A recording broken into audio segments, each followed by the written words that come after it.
Judge. அந்த ஜட்ஜிங்கிறதுக்கு மரியாதை இல்லை. ஒரு வயது 75ங்கிற மாதிரில அவரை அடிப்பதற்கு தில்லுமுல்லாகி காரை மறித்து கதவை திறந்து வம்பு பண்ணுகிறார்கள்.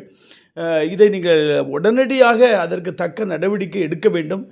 ஏற்கனவே இவர்கள் கிப்சன் மூலம் அடியாட்களை என் வீட்டிற்கு அனுப்பி என்னுடைய பேராறு இல்லத்திற்குள் அடியாட்கள் அல்ல, வடக்கு காவல் நிலைய ஆய்வாளர் மற்றும் 2 எஸ்ஐக்கள் வந்து என்னுடைய வீட்டிற்குள் ஏறி விழுந்து மாடி கதவை உடைத்து உள்ளே வந்து பெட்ரூம் கதவை உடைத்து என்னை குண்டுக்கட்டாக தூக்க வந்தார்கள்.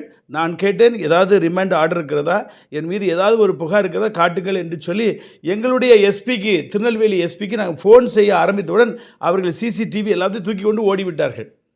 இந்த காரியத்தில் ஒரு வழக்கு பதிவு செய்யப்பட்டு இவர்கள் மீது 9 பேர் மீது வழக்கு பதிவு செய்யப்பட்டு சார்ஜ் ஷீட் போடப்பட்டு நீதிமன்றத்தில் நிலுவையில் இருக்கிறது. திரும்பவும் ஒரு முறை என்னை, நீ ஒரு ஆம்பளையாக இருந்தால் நீ எங்கள் தூத்துக்குடியில் கால் வைத்து பார் என்று சொல்லி என்னை திட்டி ஒரு ஆடியோ போட்டிருந்தாங்க. அதையும் வைத்து ஒரு சிஎஸ்ஆர் பதிவு பண்ணி இன்னும் அது எஃப்ஐஆர் பண்ணாமல் இருக்கிறது.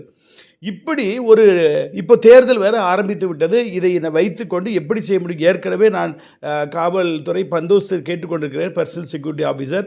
இன்னும் எனக்கு கோர்ட்லேருந்து ஆர்டர் கொடுத்தும் இன்னும் எனக்கு காவல்துறை அதிகாரிகள் கொடுக்கவில்லை. தொடர்ந்து ஹோம் செக்ரட்டரியில் 2 முறை கொடுத்திருக்கிறேன், டிஜிபி அவர்களை பார்த்து கொடுத்திருக்கிறேன், அமைச்சர் நேரு அவர்களை பார்த்து சொல்லி அவர்கள் திருநெல்வேலி எஸ்பிக்கு சொல்லி இன்னும் கொடுக்கவில்லை. திரும்பவும் திருநெல்வேலி மாவட்ட ஆட்சியர்கிட்ட அமைச்சர் அவர்கள் பேசினார்கள். பேசியும் அவர் உடனடியாக அன்றைக்கே உத்தரவு கொடுத்தார். அவர் சொல்கிறார், நான் ஃபோன் பண்ணி சொல்லிவிட்டேன், இதற்கு மேலே என்ன செய்வது என்று தெரியவில்லை என்று சொல்லியிருக்கார். தொடர்ந்து நான் அதற்கு முயற்சி எடுத்துக்கொண்டிருக்கிறேன். ஏனென்றால் நான் தூத்துக்குடியில் என்னுடைய வேட்பாளரை நான் நிறுத்தி